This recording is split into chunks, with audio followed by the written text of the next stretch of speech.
ಸವಿ ಕನ್ನಡ ಅಭ್ಯಾಸ ಸಹಿತ ಪಠ್ಯ ಪುಸ್ತಕ ಭಾಗ 2 ಎರಡನೇ ತರಗತಿ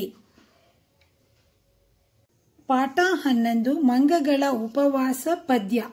ಮಕ್ಕಳೇ, ಈಗ ಈ ಪದ್ಯವನ್ನು ಓದೋಣ ಮಕ್ಕಳೇ, ಓದಿ ಕಲಿಯೋಣ. ಬಾಳೆಯ ತೋಟದ ಪಕ್ಕದ ಕಾಡೊಳು ವಾಸಿಸುತ್ತಿದ್ದವು ಮಂಗಗಳು. ಮಂಗಗಳೆಲ್ಲವೂ ಒಟ್ಟಿಗೆ ಸೇರುತ್ತಾ ಒಂದು ಉಪವಾಸ ಮಾಡಿದವು. ಏನೋ ತಿನ್ನದೆ ಮಟಮಟ ನೋಡುತ್ತಾ ಇದ್ದವು ಮರದಲ್ಲಿ ಕುಳಿತಲ್ಲೇ. ನಾಳೆಗೆ ತಿಂಡಿಯ ಈಗಲೇ ಹುಡುಕುವ ಬನ್ನಿರಿ ಎಂದಿತ್ತು ಕಪಿಯೊಂದು. ಹೌದೌದಣ್ಣ ಎಂದೆನ್ನುತ್ತಾ ಎಲ್ಲವೂ ಬಾಳೆಯ ತೋಟಕ್ಕೆ ಹಾರಿದವು. ತೋಟದಿ ಬಾಳೆಯ ಹಣ್ಣನ್ನು ನೋಡಲು ಆಸೆ ಹೆಚ್ಚಿತು ನೀರೂರಿ. ಸುಲಿದೇ ಇಡುವ ಆಗದೆ ಎಂದಿತ್ತು ಆಸೆಯ ಮರಿಕಪಿಯೊಂದಾಗ. ಹೌದೌದೆನ್ನುತ್ತಾ ಹಣ್ಣನ್ನು ಸುಲಿದವು. ಕೈಯೊಳೆ ಹಿಡಿದು ಕುಳಿತಿರಲು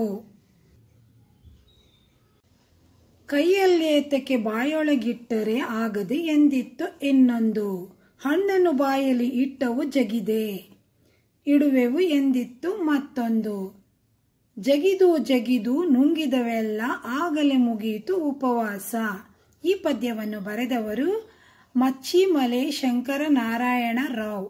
ಕೇಳಿದ ಪದಗಳು ಇವುಗಳನ್ನು ಗಟ್ಟಿಯಾಗಿ ಓದಿ.